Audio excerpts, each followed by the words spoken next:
Bonjour et bienvenue sur cette nouvelle vidéo. Donc ça y est, je me sens motivée à déguster un Paris-Brest et surtout à le réaliser. Donc je vais en profiter pour vous faire une vidéo et éventuellement à ce que vous puissiez réaliser un Paris-Brest également de votre côté. Donc c'est tout simple parce que je vais commencer par la crème pâtissière, tout simplement parce que je veux que ce soit bien froid assez rapidement. Donc le temps que les choux y cuisent et tout ça, ça aura le temps déjà de bien refroidir et comme ça on va pouvoir travailler assez rapidement.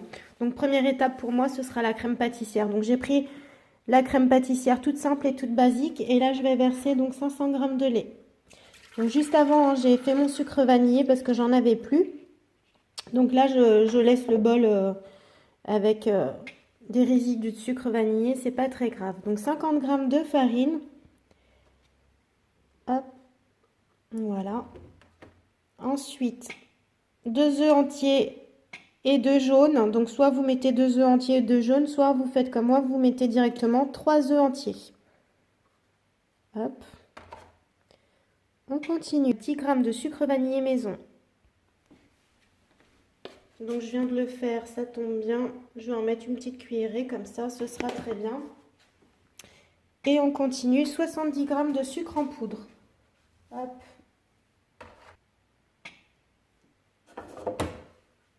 On referme, donc couvercle et gobelet. Je vais pas mettre le gobelet. Donc je vais mettre suivant. Et là, c'est parti pour 7 minutes, 90 degrés et vitesse 4. Pour éviter les petites projections, vous voyez, vous pouvez poser le couvercle anti-éclaboussure ou alors votre panier de cuisson sur le couvercle. Ça laisse la vapeur passer, mais ça évite de faire des éclaboussures dans la cuisine. Donc la crème pâtissière est prête, je vais la verser dans un récipient, je vais bien filmer et je vais laisser refroidir.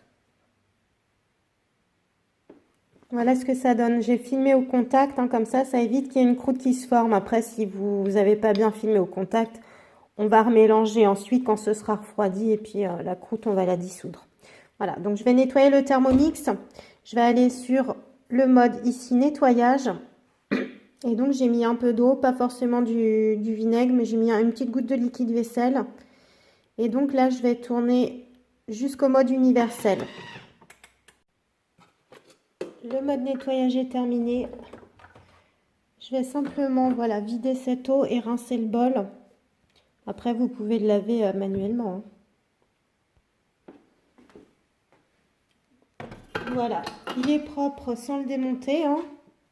Juste rincer un petit coup de séchage. Et ensuite, je vais aller chercher la recette de la pâte à choux. Alors, pâte à choux, hop. Bah, je vais prendre la recette classique. Pâte à choux. De l'eau, du beurre, du sel, un petit peu de sucre, de la farine et des œufs. C'est parti. On commence à cuisiner. Donc 150 g d'eau. Inutile de vous dire, comme on est en pâtisserie, qu'il faut être assez précis dans les quantités. Donc on va essayer de ne pas trop dépasser. Donc 80 g de beurre coupé en morceaux. Une pincée de sel. Oui, il faut du sel parce que s'il n'y a pas assez de sel, il n'y a pas de goût. Donc on met du sel. Ensuite, un petit peu de sucre, donc une bonne cuillerée de sucre en poudre. Hop. Et on referme le couvercle. Alors moi, je ne vais pas mettre le gobelet, je vais laisser la vapeur s'échapper. Et là, c'est parti pour 5 minutes, 100 degrés, et j'ai plus qu'à tourner vitesse 1. Là, on va pas perdre de temps. Sitôt qu'il sonne, hop, on fait suivant 120 g de farine de blé. Voilà. Et on referme sans le gobelet à nouveau. Et là, c'est parti pour 20 secondes et vitesse 4. Voilà, les 20 secondes sont passées. Donc, on va retirer le bol de son socle. Et on va réserver et laisser refroidir 10 minutes. Ce ne sera pas suffisant. Une fois que la pâte, elle est comme ça, ça fait une pâte un peu sablée, quoi. Il faut vraiment la laisser sécher et donc bien la laisser refroidir. Donc s'il fait froid, hein, vous remettez le couvercle dessus et vous mettez au frais dehors. Ou sinon, vous l'oubliez juste, vraiment, il faut que la température soit redescendue, on va dire, à 40 minimum. Nous voilà revenus à notre pâte à choux. Donc la pâte, elle a bien refroidi. Je vais retourner ici sur la recette, là où on en était. Donc pâte à choux. Hop, on poursuit. Hop. Donc laisser refroidir. Ensuite, on va préchauffer le four à 200 degrés. Donc voilà, je vais mettre à préchauffer. La plaque de papier cuisson, ça va être prêt. Remettre sur son socle et ensuite on insère le couvercle, donc sans le gobelet doseur. Et là, c'est parti pour 1 minute 30, vitesse 5. Et vous voyez, en attendant, passer à l'étape suivante. C'est-à-dire qu'on ne s'éloigne pas du Thermomix, on va lancer vitesse 5. On a donc, il nous reste les 3 œufs sur cette recette. Donc c'est parti, on va mettre les œufs un à un par le trou. Vitesse 5.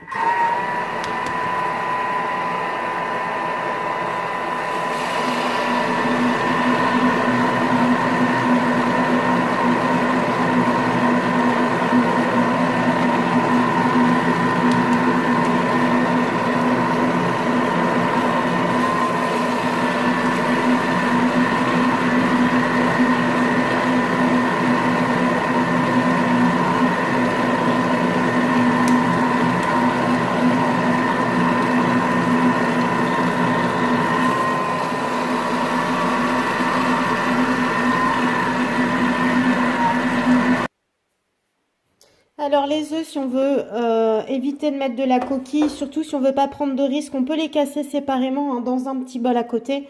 Moi, je les ai mis directement, mais après, je connaissais mes œufs, j'ai l'habitude. Donc voilà, la pâte à choux, elle est prête. Donc j'ai laissé tourner jusqu'au temps imparti. Et maintenant, eh ben, je vais mettre ça dans une poche à douille. Voilà, j'ai mis la pâte dans la poche à douille et nous voilà revenus ici. Donc sur la plaque, j'ai mis un papier cuisson et maintenant je vais essayer de faire une roue. Donc ce que je vais faire, je vais prendre un gabarit. J'ai trouvé un cercle à pâtisserie et je vais juste fariner ici un petit peu, vous voyez comme ça, pour faire grosso modo la forme. Et hop, comme ça, vous voyez, j'ai un petit peu mon petit cercle. Voilà, je sais à peu près comment je vais le faire. Donc, je vais essayer de suivre à peu près ce tracé. Et donc, j'ai pris la douille la plus grosse que j'avais et je vais faire déjà un premier cercle.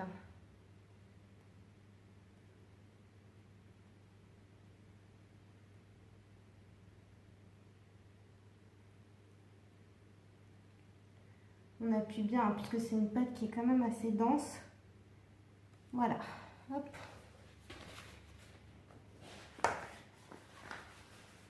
Donc, je chasse encore à nouveau un petit peu la pâte. Et là, je vais faire un deuxième cercle, donc à l'intérieur du premier.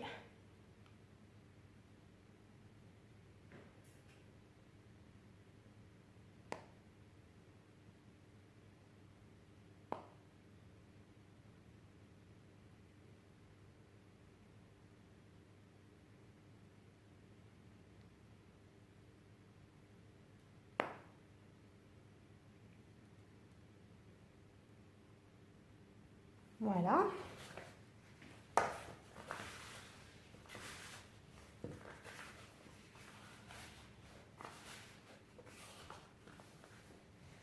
Et là, maintenant, je vais faire un dernier par-dessus les deux autres.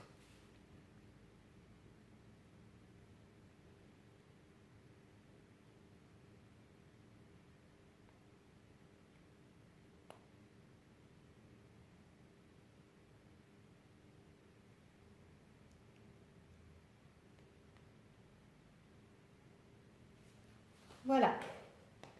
Donc, j'ai bien mes 3 cercles. Je vais préparer un œuf battu. Alors, au pinceau, je vais hop, badigeonner un petit peu le dessus. Du coup, ça va permettre de faire briller notre Paris-Brest. Ça va l'aider un petit peu aussi à être plus homogène. Et c'est surtout que ça va me permettre de lui coller quelques petites amandes. Voilà.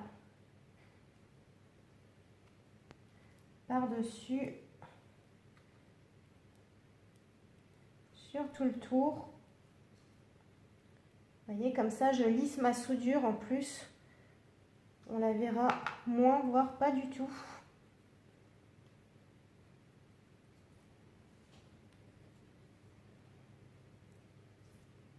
Et ça va donner un petit brillant, donc ça va être super.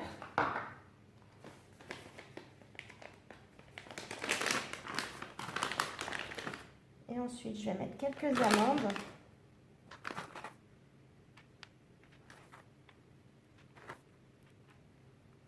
Ça va même les faire dorer en même temps que ça va cuire, donc ça va être bien.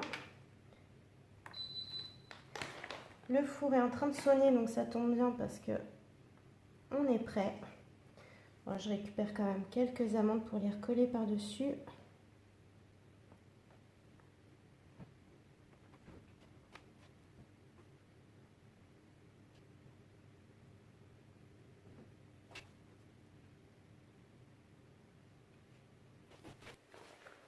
Comme il me reste un petit peu de pâte, ce que je vais faire, hop.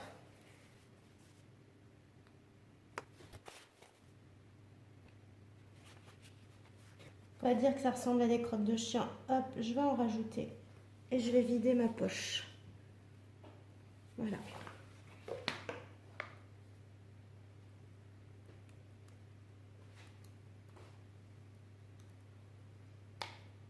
Ça fera 2 petites pâtisseries individuelles. C'est toujours bon à prendre. Pas de gâchis.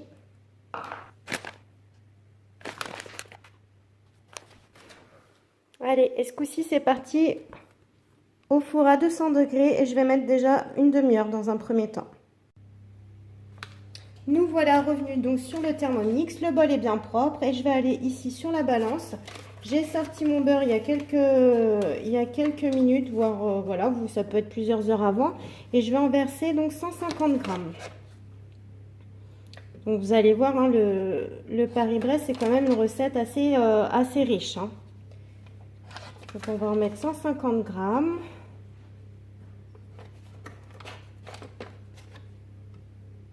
Voilà.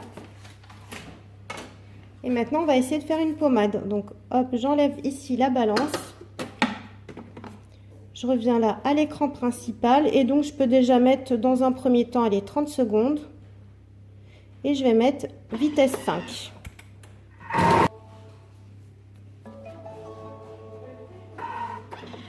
Voilà, les 30 secondes sont passées. Et voyez, le beurre, là, il est bien lisse.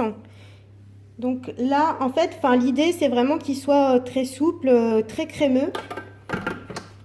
Et maintenant, je vais rajouter donc ma pâte à praliner. Donc, j'active de nouveau la balance.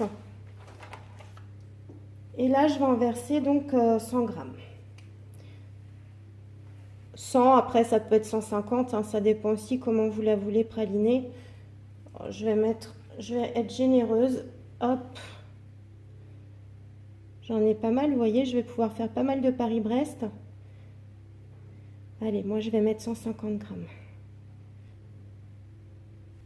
Voilà. Donc là, j'enlève la balance. Je referme. Et là, je vais mélanger, donc, je vais mettre déjà 15 secondes. Et je vais mettre vitesse 4.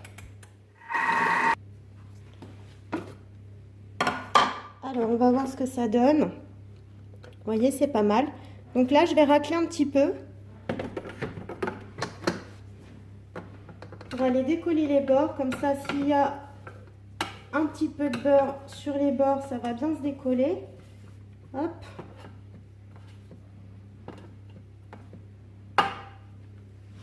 Et je vais remélanger donc 10 secondes.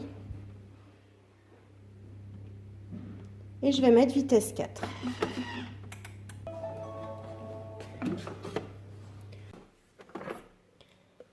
Vous voyez, la crème, elle est bien lisse.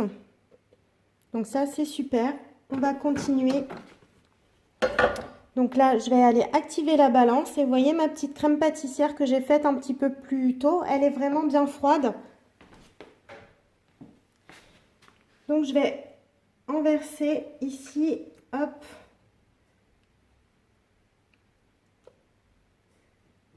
300 grammes. Bon, après ça peut être un petit peu plus, hein. On peut dépasser un petit peu sur cette crème. Voilà, 350 grammes. Donc j'enlève la balance et je repars ici sur le menu principal. Donc dans un premier temps, je vais la mélanger un petit peu pour l'assouplir. Allez, on va mettre 10 secondes. Et je vais mettre vitesse 3 pour la lisser.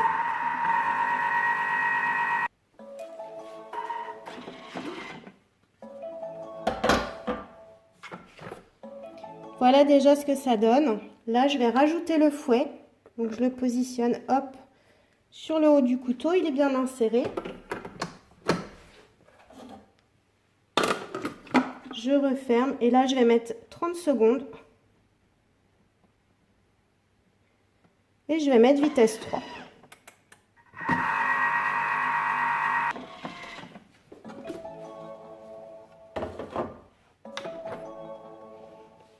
Voilà, ça me paraît pas mal. Vous voyez, la crème, elle coule pas du tout. Donc, je vais la mettre dans une poche à douille. Et je vais juste la mettre un petit peu au frais le temps que ma pâte à choux, en fait, que ma couronne refroidisse. Alors, nous voilà arrivés dans le four. Vous voyez, la pâte, elle est cuite. En fait, il faut que ce soit vraiment bien doré, hein, pour pas que ça retombe. Et donc, il ne faut pas ouvrir le four tout d'un coup. Vous allez placer une spatule en bois ou quelque chose, ou un torchon, enfin quelque chose qui ne craint pas. Et vous allez la caler ici sur le côté du four. Vous voyez, pour pas que la porte se ferme complètement, mais qu'elle laisse échapper l'air tout doucement. Voilà, j'ai attendu donc quelques minutes. Et là, je peux ouvrir sans risque que ça retombe. Donc vous voyez, on garde bien le volume. Tout est bien cuit, donc c'est toujours à surveiller. En suivant les fours, ça va être peut-être un peu moins, peut-être un peu plus d'une demi-heure. Voilà. Donc on va dire en gros entre 25 et 35 minutes suivant le four. Voilà. Donc voilà, ça a quand même pas mal refroidi. Et là, on va se munir donc idéalement d'un couteau à pain avec des dents. Hein. Sinon, vous prenez un autre couteau, idéalement donc avec des dents. Et on va couper vraiment dans le milieu. Donc voilà, allez, on se lance. Voilà.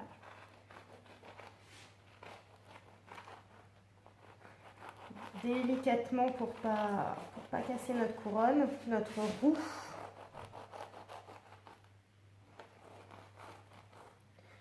Et ensuite, on essaiera de le repositionner pile sur la coupe.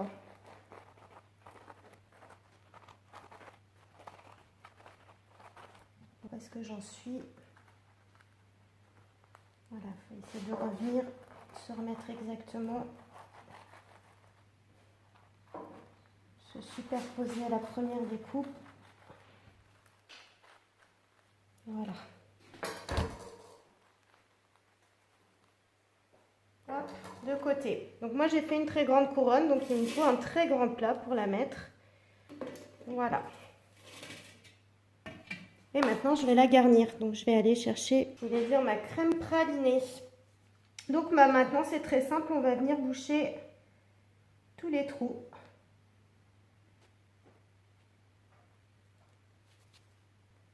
Plus la couronne est grande, hein, plus il faut de crème. Donc si j'en ai pas assez, j'en referai. Après, comme c'est assez riche, du coup, je vais essayer de me contenter de celle-ci.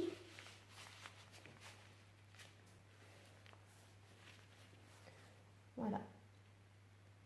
Et après, on va venir en remettre sur le dessus.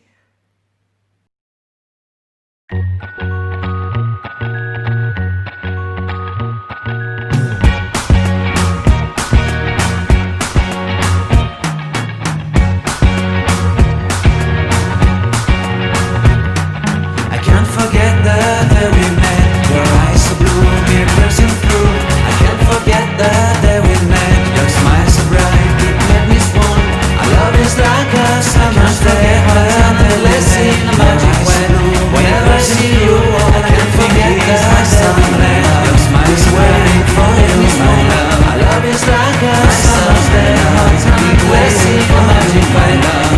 see you.